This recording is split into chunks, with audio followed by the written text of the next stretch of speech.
एक बाप बेटे की दर्द भरी कहानी। गलती का एहसास। बड़े भारी मन से उसके कदम ट्रेन की तरफ बढ़ रहे थे। स्टेशन पर भीड़ की चिल्लाहट, बार बार अनाउंसर की गूंजती आवाज़ चारों तरफ फैली हुई थी, पर वो भीड़ में अकेला, एकदम शांत अपनी मंजिल की तरफ बढ़ रहा था। उसके गांव जाने वाली ट्रेन उसके सामने खड़ी थी। सामान के नाम पर उसके कंधे पर एक बड़ा सा बैग टंगा दिख रहा था।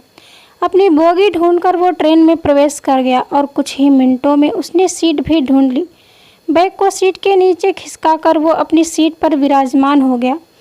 खुदकिस्मती से उसे खिड़की के पास वाली सीट मिली थी, जो कि दोपहर की तपती धूप और गर्मी में भी उसे सांस लेने की अनुमति दे सकती थी। अब तो बस वो ट्रेन के चलने का इंतज़ार कर रहा था ताकि उसे कुछ हवा मिल सके। समय बिताने के लिए उसने अपनी जेब से बीड़ी का पाउच निकाला और पैंट की जेब से माचिस। बीड़ी को सुलगाने के बाद वो खिड़की के करीब जा पहुंचा और कस लेने लगा। उसका नाम सतीश था। उम्र करीब 32 साल के करीब होगी। ट्रेन की खिड़की पर बनी लोहे की सलाखों के बीच घिरा उसका चेहरा बाहर की ओर यूं ताक रहा था मानो वो किसी की कैद में हो। मुंह से धुएं के छल्ले निकलते हुए उसकी निगाहें गुमराह हो चली। वक्त भी उस उधेड़ते धुएं की तरह कहीं विलीन होता दिखा और सतीश भी उनके साथ अपनी बीती यादों में खो गया। वो यादें जो आज भी उसके जहन में पत्थर की लकीर की तरह गुदी हुई थी। 8 साल पूर्व। हम आपसे आखिरी बार कह रहे हैं बापू, मकान के कागज हमका दे दो, नहीं तो हमसे बुरा कोई ना होई, सतीश ने चीख कर कहा। डूबते सूरज की मंद रोशनी में सतीश के घर के बाहर लोगों की घनी भीड़ एकत्र हुई पड़ी थी। एक बूढ़ा व्यक्ति उसी घर के अंदर बने खुले बरामदे में बिछी चारपाई पर सिर झुकाए बैठा था। वो बुजुर्ग बाप जमीन को यूं ताके जा रहा था जैसे वहाँ कोई कीमती सामान गड़ा हो। अपने जवान बेटे को खुद पर चिल्लाता देख इस बूढ़े बाप की हिम्मत जवाब दे गई। उसकी ऊंची आवाज़ को सुनने के अलावा इस बूढ़े के पास कोई और रास्ता नहीं था। पर बूढ़ी माँ शांत नहीं बैठी और फटाक से उसने जवाब में कहा, अरे ऐसे कैसे तोहका जमीन के कागज दे दे कि कहीं रहा तो उसे कर्जा लेने को। हम जमीन को बेचने नहीं देव, हमरे जीते जी तो नहीं। सुन लो सतीश। सतीश का गुस्सा 7वें आसमान पर था, लेकिन इससे पहले वो कुछ कह पाता उसकी पत्नी रसोई के दरवाजे की चौखट पर घूंघट की आड़ लिए खड़ी हो गई और बोली, अरे कमाने लगेंगे तो पैसा तो इसी घर में आएगा, कहीं बाहर थोड़े ही ना जाएगा। एक बार नौकरी लग जाएगी तो ज़मीन भी छुड़वा लेंगे। अम्मा तू काहे को इतनी चिक कर रही है। 3 साल की रीता जमीन पर रेंगती हुई पूरी तरह से मिट्टी में सन चुकी थी और 5 साल का प्रकाश मुंह खोले कभी अपने पिता सतीश को देखता तो कभी अपने दादा को। सतीश ने बात ना बनती देख दूसरे कमरे की ओर रुख किया। उसने कागजात को खुद ही ढूंढ निकालने की कसम खा ली थी। कमरे की तरफ सतीश को बढ़ता देख ना जाने कैसे बूढ़ी माँ के पैरों में जान आ गई। वो झट से उठी और सतीश को रोकना चाहा, पर ना जाने सतीश को क्या हो गया था। आज वो रुकने वाला नहीं था। माँ के साथ हुई इस रोका टोकी में माँ को हार मिली और अनजाने में वो बूढ़ी माँ सतीश के धक्के के कारण जमीन पर मुंह के बल गिरी। अब तो छोटे बेटे से रहा ना गया। महेश नाम था उसका और वो सतीश से 5 साल छोटा था, पर फिर भी उसकी कद सतीश के बराबर ही था। अब तक वो बड़े भाई का लिहाज करके चुप बैठा था, पर माँ को ज़मीन पर गिरा देख उससे रहा ना गया और खड़ा हो गया दरवाजे के बीच में आकर। सतीश ने उसे भी धक्का देकर हटाने की कोशिश की, पर वो हटा नहीं, बल्कि उल्टा वो घायल शेर की तरह अपने भाई पर झपट पड़ा। सारे रिश्ते आज अपनी सीमा तोड़ गए। घर की दोनों देवियाँ अब चंडाल का रूप ले चुकी थी। बूढ़ी माँ जमीन पर बैठे बैठे छाती पीट रही थी और सतीश की पत्नी चिल्ला चिल्ला कर बाहर वालों से अपने पति को महेश की हाथापाई से बचाने की गुहार लगा रही थी। अब तो बच्चों ने भी रोकर बड़ों के शोर को और बढ़ा दिया था।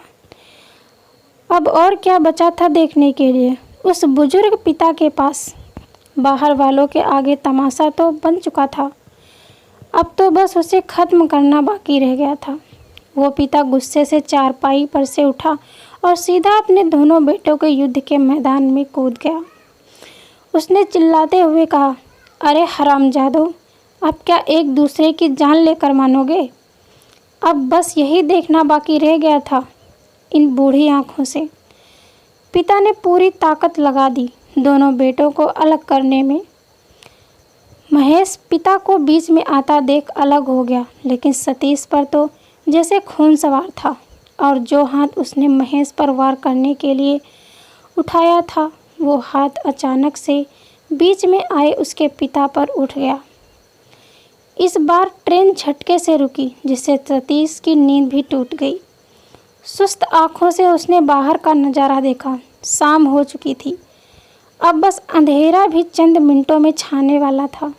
बाहर स्टेशन पर यात्रियों की भागा दौड़ी जारी थी। अभी पूरी रात का सफ़र बाकी था। कुछ मिनटों बाद ट्रेन दोबारा दौड़ पड़ी और फिर डूबते सूरज की लाल रोशनी में हरे भरे खेत, आम के पेड़ों का घना झुंड, खेतों से लौटता हुआ गायों का झुंड दिखा। उसका गांव आने में अभी पूरी रात बची थी, पर ना जाने क्यों उसकी खुशबू सतीश को अभी से आने लगी थी। खिड़की से बाहर नज़र गड़ाए सतीश रास्तों को, पेड़ों को पीछे छूटता हुआ देखता रहा। इस वाक़ये को बीते हुए पूरे 8 साल हो चुके थे। सतीश को अभी भी याद है कि अपने पिता पर हाथ उठाने के बाद उसके पिता ने उसे घर से निकाल दिया था। अब सतीश ने गुस्से में अपने पिता से कहा था कि वो कभी अपनी शक्ल भी दिखाने यहाँ नहीं आएगा, और शहर चला आया था। पर कसम आज टूटने जा रही थी। 8 साल तक चली इस कसम पर उसे गर्व होता था, पर आज उसे शर्म के सिवाय कुछ महसूस नहीं हो रहा था। काश वो किसी तरह अपने मुंह से निकले हुए उन शब्दों को वापस ले सकता। 2 दिन पहले सतीश के चाचा ने उसे फ़ोन किया था और तब सतीश को पता चला था कि उसके पिता की तबीयत बहुत ज़्यादा ख़राब है। सतीश ने 100 बार सोचा कि वो जाए या नहीं, पर अंत में उसने गांव लौटने का फैसला कर ही लिया। शायद वो भी अब इस कसम से ऊब चुका था। अगली सुबह ट्रेन 5 बजे प्रतापगढ़ के स्टेशन पर रुकी। सतीश की मंजिल आ चुकी थी। हल्के अंधेरे की रोशनी में वो स्टेशन से बाहर निकला और उसने बाहर का नज़ारा देखा। 8 साल पहले जब वो इसी स्टेशन पर खड़ा था, तब उसके मन में सिर्फ नफ़रत भरी थी और कभी ना लौटने की इच्छा लिए वो शहर की तरफ अपने परिवार सहित रवाना हुआ था। पर आज स्थिति पलट चुकी थी। उसका मन अभी भी भारी था और वो खुद को बेहद कमज़ोर महसूस कर रहा था। ये उसकी जन्मभूमि है, यही उसकी जड़ें हैं, पर फिर भी वो उदास था। वो जल्द से जल्द यहाँ से लौट जाना चाहता था। सूरज उग चुका था। गांव का असली सौंदर्य अंधेरे की आड़ से बाहर आ चुका था। पक्की सड़कों से होते हुए अब जीप ऊबड़ खाबड़ रास्तों पर दौड़ रही थी। जीप में बैठा हुआ सतीश अपने गांव के बदले स्वरूप को बड़ी ध्यान से निहार रहा था। कई बार वो जीप के चालक से भी पूछ बैठता कि यहाँ आम वाला बाग हुआ करता था, पर अब वो कहाँ गया? ये बिल्डिंग तो यहाँ नहीं थी, ये कब बनी? आज उसके गांव ने ही उसे गलत साबित कर दिया था। उसे हमेशा से लगता था कि वो इस गांव के चप्पे चप्पे से वाकिफ़ है, पर आज ये गांव उसे अजनबी लग रहा था। गांव के लगभग सभी लोगों की नज़रों का आकर्षण बिंदु बना हुआ सतीश अपने घर पहुंचा। गांव की हर चीज़ की तरह उसका घर भी बदलाव की चपेट में आ चुका था। घर का पेंट बदल चुका था। मिट्टी से पुती ज़मीन की जगह फर्श बन चुका था। गायों और बकरियों की संख्या भी बढ़ी हुई थी। महेश ने घर की काया पलट कर ही रख दी थी। घर पहुंचते ही सतीश की मुलाकात उसके चाचा से हो गई, जो कल से ही उसके इंतज़ार में थे, और उनसे पता चला कि उसके पिता को कैंसर है, जो अब पूरे शरीर में फैल चुका है। सतीश कुछ कह नहीं सका, बस सिर झुकाए चाचा की धीमी आवाज़ को सुनता रहा। नहा धोने के बाद सतीश अपने चाचा सहित अस्पताल की ओर रवाना हो गया। पूरे सफ़र वो इसी बारे में सोचता रहा कि वो कैसे अपने पिता का सामना करेगा, आखिर वो उनसे क्या कहेगा। और अंत में वो इसी नतीजे पर पहुंचा कि उसे बस अपनी शक्ल दिखानी है ताकि नाम रहे कि वो यहाँ आया था। अस्पताल में कदम रखते ही सतीश के दिल की धड़कनें तेज़ी से बढ़ गईं। दवाइयों की गंध से भरपूर इस वातावरण में उसका सिर भी चकराने लगा था।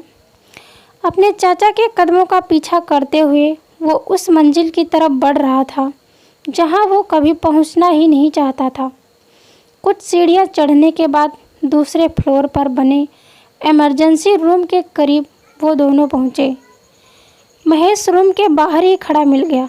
दोनों भाइयों की नज़रें दूर से ही आपस में टकराईं। सतीश अपने छोटे भाई को देखकर अचरज में पड़ गया। कितना बदल गया था वो। घनी मूछें व हल्की दाढ़ी लिए वो लंबे चौड़े कद वाला शख्स तो कोई और ही लग रहा था। सतीश के कदम और भी धीमे हो गए ताकि चाचा उससे पहले महेश के पास पहुँचे। चाचा ने महेश के करीब आता ही पूछा, कैसन बा किशोर, तबीयत कुछ ठीक है या नहीं? महेश ने निराश भरे स्वर में जवाब दिया, डॉक्टरों ने जवाब दे दिया है चाचा। इस पर सतीश भी महेश के करीब जा पहुंचा। महेश ने एक नज़र सतीश को देखा और फिर चाचा की ओर देखकर बोला, जान अटकी हुई है, बस कभी भी गुजर सकते हैं। ये सुनते ही सतीश को यूँ महसूस हुआ मानो उसने किसी तेज करंट वाली तार को छू लिया हो। सतीश का मन अचानक सीने में कहीं धंस से के रह गया। वो महेश से कुछ भी न पूछ सका। बात करने के लिए कुछ बचा ही नहीं था। सतीश धीमे कदमों से इमरजेंसी रूम में दाखिल हुआ। सामने उसके पिता आंखें बंद किए बेड पर लेटे थे। वो अपनी आहट से उन्हें जगाना नहीं चाहता था। एक बार तो सतीश के मन में हुआ कि वो दोबारा लौट जाए, पर बाहर खड़े महेश और चाचा को देखकर उसकी हिम्मत नहीं हुई। हिम्मत तो उसकी अपने पिता की नज़रों का सामना करने की भी नहीं, पर उनकी बंद पलकों को देखकर उसके कदम आगे बढ़ गए। वो आहिस्ते से कुर्सी पर बैठा और अपने पिता को असहाय निगाहों से देखता रह गया। वाकई में वो बेहद कमज़ोर हो गए थे। हाथ पैर यूँ सिकुड़ चुके थे कि सिवाय खिंची हुई नसों और हड्डियों के अलावा कुछ नहीं दिख रहा था। उनके जिस्म पर जैसे सारा मांस कहीं गल गया हो। अगर उनकी छाती में हलचल ना हो रही होती तो कोई भी उन्हें मुर्दा मान जाता। सतीश अपने पिता की इस दयनीय स्थिति को देख नहीं पाया। अचानक पिता की पलकें खुली और सबसे पहले सतीश पर उनकी नज़र रुकी। पहले तो पिता ने अपनी सिकुड़ी हुई नज़रों से अपने बेटे को पहचानने में ही मिनटों गंवा दिए और फिर उनके मुंह से शब्द फूट पड़े, सतीश। सतीश भरे गले से बोला, हाँ हम हैं बापू। उसके पिता अपनी धुंधली नज़रों से सतीश को निहारते रहे और सतीश बार बार अपनी नज़रें बचाता रहा। क्या कहे और क्या ना कहे, उसके दिमाग ने तो जैसे काम करना ही बंद कर दिया था। चाहकर भी सतीश को शब्द नहीं सूझे। बाप बेटे की इस खामोशी में वक्त रेत की तरह सतीश के हाथों से फिसलता गया। 26 साल पूर्व और जोर से और तेज बाप के कंधे पर लदा हुआ 7 साल का सतीश जोर से चिल्लाता रहा और पिता तेजी से दौड़ते हुए खेतों का चक्कर लगाते रहे। सतीश का चेहरा खुशी से खिला हुआ था और उसके पिता का चेहरा पसीने से तर व थकावट से भरा हुआ था, पर फिर भी उनके पैरों की रफ्तार में कमी ना हुई। 4-5 चक्कर लगाते ही वो सीधा पेड़ की छांव के नीचे हाँफते हुए बैठ गए। सतीश गुस्से से कंधे पर से उतरा और बोला, इतनी जल्दी काहे रुक गए? पिता ने कहा, अरे बिटवा तनिक सांस तो लेने दे। जा वो लूटा लिवाला, घाम से गला सूख गया है। सतीश मन मारकर पानी से भरा लोटा लेने चला गया और इतने में दोपहर का खाना लिए सतीश कि माँ भी खेत में पहुंच चुकी थी। सतीश के पिता को लोटा दिया और पिता ने बिना देर किए पानी को गले में उतार लिया, फिर गमछे से माथे का पसीना भी पोंछ डाला। सतीश इसी इंतजार में था और बोला, चलो अब दोबारा। माँ ने उसे टोका और बोली, पहले खाना तो खाने दे। सतीश ना माना। पिता ने मजाक करते हुए कहा, मर जाऊंगा तो किसके कंधे पर झूलेगा तू। सतीश ने नादानी में कहा, आप मरोगे थोड़े ही ना। पिता ने कहा, अरे बिटवा, जाना तो सभी को पड़त है। जब मैं मर जाऊंगा तो मुझे अपने कंधे पर लादेगा। ना जाने सतीश को क्या सूझी और वो बोल पड़ा, हाँ, और इतनी तेज दौड़ूंगा। इतना कहकर वो अपनी रफ्तार दिखाने लगा। बाप खिलखिलाकर हंस पड़ा और माँ उसे डांटती रही, पर उस 7 साल के सतीश की दौड़ खत्म नहीं हुई। वर्तमान में सतीश आज भी भाग रहा था अपने अतीत से, खुद से, पर फिर भी वो खुद को उसी जगह पाता जहां वो पहले था।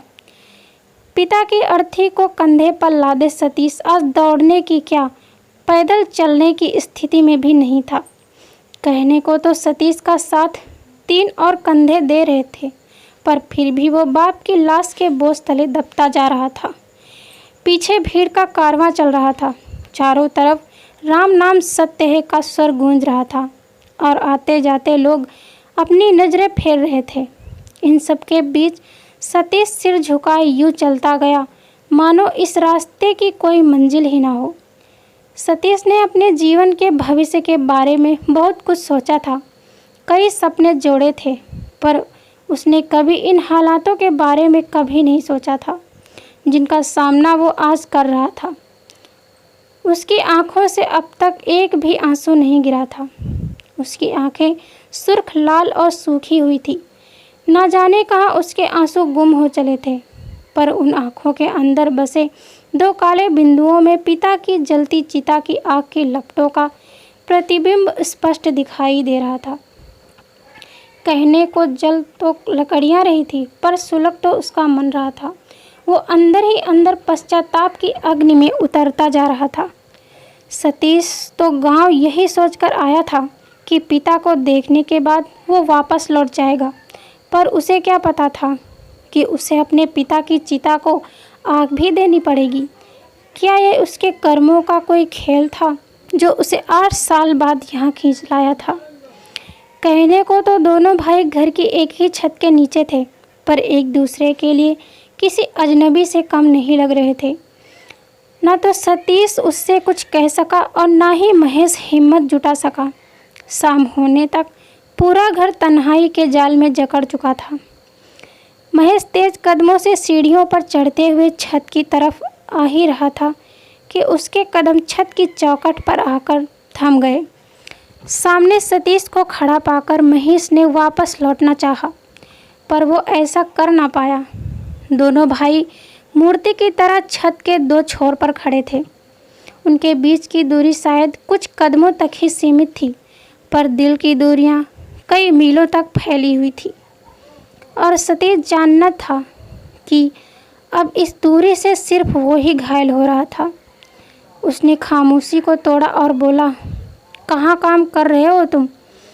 महेश हैरान दिखा और जवाब देते हुए बोला, पास की फैक्ट्री में। सतीश ने पूछा, और तुम्हारी पढ़ाई? महेश ने कहा, वो तो 5 साल पहले ही छोड़ दी थी। सतीश और कुछ न पूछ सका। पता नहीं क्यों उसके सवालों पर विराम लग गया।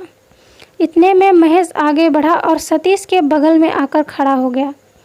दोनों भाई छत की रेलिंग के पास एक साथ खड़े दिखाई दिए। 8 साल की खामोशी इस 2 मिनट की बातचीत के आगे कमज़ोर पड़ती मालूम हुई। सतीश ने कहा, अगर कोई ज़रूरत हो तो मुझे ज़रूर बताना। महेश ने कुछ कहा नहीं। जवाब में उसने अपना सिर सहमति से हिलाया और फिर उसने प्रकाश और रीता के बारे में पूछा।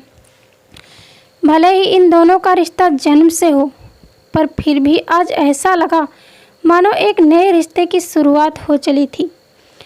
पके हुए घाव को कुरेदने का दर्द उसकी चोट लगने वाले दर्द से ज़्यादा होता है, और यही दर्द सतीश आज शमशान घाट में खड़े होकर महसूस कर रहा था। वो यहाँ अपने पिता की अस्थियां एकत्रित करने आया था। तेज दोपहर की गर्म हवाओं के झोंकों के साथ चिता की राख रह रह कर उड़ती प्रतीत हुई। दोनों भाई अपने पिता की चिता के करीब आकर बैठ गए, जहाँ सिर्फ राख का ढेर लगा था।